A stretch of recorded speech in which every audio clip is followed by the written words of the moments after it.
Bienvenue sur A Dylan Story et aujourd'hui je vais vous parler du film Méandre parce que oui, après mes petites mésaventures d'hier, je suis quand même retourné au cinéma, je n'ai pas pu m'empêcher. Cette fois-ci j'étais à Cité Internationale, mais avant de rentrer dans le vif du sujet, de quoi parle Méandre, etc., n'hésitez pas à partager, à liker et à vous abonner, je vous en remercie. Alors Méandre, de quoi ça parle? Et ben ça va parler du personnage de Lisa, qui va être joué par Gaia Weiss, si je prononce bien son nom, qui est une actrice d'ailleurs française, et d'ailleurs c'est un film français. Et cette actrice, on peut la voir dans Viking, parce que le casting est très restreint, puisqu'il n'y a que 2 personnes, et c'est 2 personnes qui ont joué dans Viking, puisque l'autre acteur est Peter Frazen. Donc voilà, hein, c'est deux acteurs qui viennent directement de Viking, le réalisateur peut être fan de Viking justement. Le réalisateur qui est Mathieu Tati, c'est son 2e film, il avait fait Hostile avant que je n'ai pas vu. Donc voilà, hein, donc c'est un jeune réalisateur français. Ça fait toujours plaisir de voir d'ailleurs un film de genre français, hein, ça c'est assez rare pour être souligné. Cette fameuse Lisa va croiser la route d'Adam, qui est joué par Friesen, du coup, ce que je disais, et ben évidemment, il va tout simplement l'attaquer, et elle va se réveiller dans un tube, comme un tube rempli de pièges. Voilà, tout simplement, le scénario est aussi simple que ça. Alors vous allez me dire, c'est du vu et du revu au niveau du scénario. C'est pas faux, c'est-à-dire que ça reprend tout simplement le concept de cube, on peut penser à Saw aussi, on peut penser dernièrement même à Oxygène, hein, avec voilà, le fait d'être enfermé. Claustrophobe d'ailleurs, hein, je vous le dis directement, vous ne pourrez pas voir ce film, hein, je pense, à mon avis c'est impossible. D'ailleurs il me fait penser aussi un petit peu à The Descent, dans le sens où justement ce côté enfermé, un peu dans le noir et tout. D'ailleurs je vais vous parler un petit peu de la lumière, tiens, directement. La lumière est un des points, un des rares points même, je dirais, positifs de ce film, c'est-à-dire que la lumière est extrêmement bien gérée, je trouvais, parce qu'en fait elle a un bracelet, cette fameuse Lisa, qui va l'éclairer tout simplement. C'est ce bracelet qui va se servir d'éclairage, et justement toute la luminosité va jouer là-dessus, donc ça c'est plutôt bien trouvé. Alors pour vous dire, j'ai vraiment bien aimé les 25 premières minutes où forcément les questions, on va automatiquement se les poser. Où elle est, pourquoi, voilà, hein, tout ça, est-ce qu'elle va survivre ou non à chaque fois qu'elle avance dans ce parcours, justement, dans son EHPAD. Mais ça s'effondre vite au fur et à mesure des films. Déjà, au fur et à mesure qu'on apprend certaines réponses, pour moi, là ça part en cacahuète. Le scénariste, je sais pas ce qui s'est passé dans sa tête, mais alors pour moi, c'est complètement absurde. D'ailleurs, c'est le problème de ces films. J'ai toujours peur avec ces films, hein, comme Oxygène ou Cube, etc. C'est de voir finalement où ils sont et pourquoi. Ça, c'est toujours une question qui me fait peur, parce qu'en fait, finalement, tout se résume à ça, et ça peut complètement faire dégringoler le film, et là c'est le cas. Voilà, hein, pour moi c'est catastrophique au niveau de ça. Donc ouais, les 20 premières minutes sont plutôt captivantes. D'ailleurs l'actrice par contre joue très très bien. Les 2 points positifs du film sont la lumière et le jeu d'acteur. Surtout qu'en plus on va avoir énormément de gros plans sur elle, hein, puisque 95% du temps ça va être elle à l'écran, et du coup on va avoir énorme plans sur elle, et pour le coup ouais, la prestation de l'actrice là vaut vraiment le coup, je trouve. Maintenant, voilà, pareil, la réalisation, la réalisation est finalement très simpliste, contrairement par exemple à un Oxygène d'Alexandre Aja qui proposait vraiment quelque chose au niveau de la mise en scène.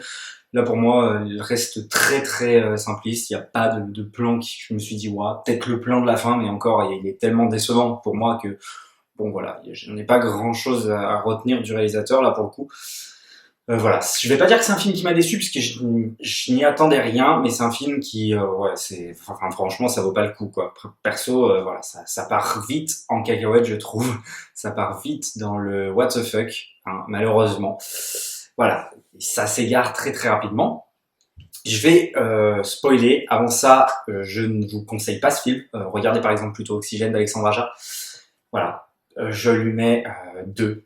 Elle est pas terrible parce que j'ai vraiment aimé les 20 premières minutes, mais voilà, j'étais avec un pote à moi, bon lui il lui met 1 quoi, pour vous dire voilà à quel niveau il le met, et les gens autour de nous dans la salle n'avaient pas l'air d'être très emballés non plus, donc bon, voilà, je pense que même j'ai vu les quelques premières critiques, c'est pas ça, donc à mon avis, le film va pas cartonner, enfin en tout cas au niveau des critiques, ce qui est logique, hein, en soi, c'est ce que j'ai ressenti aussi, donc voilà. En partie spoiler, je vais commencer par un moment où finalement, moi, c'est là où je commence directement à sortir du film. C'est-à-dire qu'il y a une tête qui apparaît, alors ça, à la limite, ça me dérange pas, donc qui la soigne en fait, qui lui procure des soins au fur et à mesure de ses étapes, hein, pour ceux qui auraient vu. Et moi, le problème que ça m'a posé, c'est quand on apprend en fait que finalement, en fait, cette personne est morte, donc en fait, enfin, elle devait mourir, elle s'est pris des coups de couteau par le fameux Adam qu'elle rencontre au début, sauf que bah il y a une lumière, donc on comprend qu'en fait c'est les extraterrestres qui la sauvent, et on comprend que ça part complètement en cacahuète, hein, voilà, donc on comprend que c'est les extraterrestres qui l'ont enlevé, pourquoi, enfin moi c'est ce que j'ai compris en tout cas, c'est complètement what the fuck, c'est pareil, après au bout d'un moment on va avoir un homme zombie. Par contre, ce qui est pas mal, pour le coup, ça se passe avant. En fait, vraiment, hein, je sais pas, en fait, je sais pas combien de temps dans le film. Je dirais 25-30 minutes, mais c'est au pif. Mais elle va rencontrer ce fameux Adam et on comprend que c'est pas le Adam finalement qui l'a enlevé, alors qu'on croyait que c'était lui. Et là, c'était pas mal parce qu'on se disait, ah, elle croise d'autres personnages. Ça, c'est plutôt cool. Surtout que sur la route, on voit quelques cadavres, donc des gens qui sont déjà venus là, etc. Ça, j'ai trouvé ça plutôt intéressant.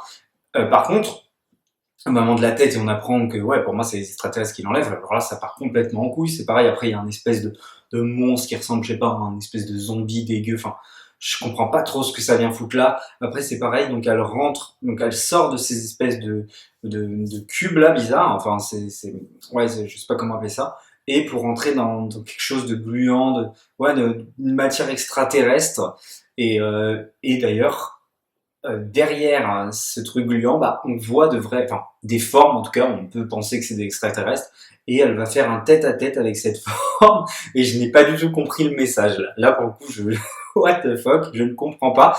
C'est pareil, elle va rentrer dans une salle, il va y avoir des nuages. En fait, quand elle va toucher, elle va voir son père, sa mère, etc. Mais le problème, c'est qu'en fait, on n'est pas du tout investi pour elle. C'est pareil, elle a une histoire avec sa fille, mais à aucun moment on nous montre la relation avec sa fille avant ou quoi que ce soit au début du film. Donc on en a complètement rien à faire de ce qui se passe. En tout cas, moi, c'est ce que j'ai ressenti. Je n'ai aucune attache, en fait, finalement, pour ce personnage. Au début, oui, t'as envie de savoir qu'est-ce qui va lui arriver, etc. Mais pas parce que tu t'es attaché à elle. En fait, limite, il lui arrive quelque chose, tu t'en fous, quoi. Enfin, moi, j'avais ni chaud ni froid pour elle, quoi. Et c'est ça qui est vraiment dommage, c'est qu'on a strictement aucune attache pour elle, mais vraiment aucune, et notamment quand on voit sa famille, etc. Je sais pas l'émotion que c'est censé nous faire procurer, mais moi, j'en ai eu aucune. Voilà, perso, j'en ai vraiment eu aucune. Là où, par exemple, dans le film Oxygène, quand on sortait enfin, quand Mélanie Laurent pensait, là, il y avait une vraie logique derrière. Là, quand elle voit ces images-là, pour moi, ça ne procure aucune sensation, aucune émotion, malheureusement. Voilà, alors ça, c'est raté aussi. Et alors mais alors voilà, ça, c'est les films que je déteste, quoi. Déjà, on voit pas, justement, moi, en fait, quand du coup, elle apparaît sur cette fameuse terre, là, où on voit que, bah, ça y est, elle est sortie, finalement. On sait pas trop d'ailleurs si elle est morte, si elle est vivante ou quoi que ce soit. En fait, le message c'est quoi? C'est pour aller au paradis, faut souffrir avant, faut tout donner. Enfin, je sais pas, c'est très bizarre parce qu'on sait pas trop si c'est le paradis. Enfin, pour moi, c'est aller dans une planète extraterrestre. Après, chacun l'imagine comme il veut. Et en fait, la caméra va monter. C'est peut-être le plan le plus beau du film d'ailleurs, mais bon, pour moi, il ne procure rien, donc voilà, c'est dommage. La caméra va monter, donc pour nous dévoiler où elle est finalement. Et moi, je me suis dit, c'est là qu'on va voir toute la structure où elle était enfermée. Mais en fait, pas du tout. On comprend juste qu'elle est sur une planète qui n'est pas la Terre. Et est-ce qu'elle est morte ou non? Point d'interrogation. Voilà. Je n'ai pas du tout compris où le film cherchait à nous emmener et le message qu'il voulait passer. Voilà. Malheureusement, pour moi, c'est raté. Voilà, regardez plutôt Cube, qui est sorti 40 ans après, encore des films, enfin 40 ans avant, encore des films voilà, qui sont faits des années avant et qui sont mieux que les films d'aujourd'hui. C'est dommage parce qu'avec les moyens qu'on a aujourd'hui, on pourrait faire des trucs sympas et malheureusement, non. On penche plutôt toujours pour aller vers l'ancien parce que faut dire ce qui est, c'est meilleur, donc forcément, voilà. Voilà, regardez même Oxygène, j'ai envie de vous dire, sur Netflix. Mais voilà, ce film, moi je vais vous dire de l'éviter complètement. N'hésitez pas à me dire ce que vous en avez pensé, à liker, à partager, à vous abonner évidemment, et ouais, commentez, dites-moi si vous êtes d'accord ou non avec moi.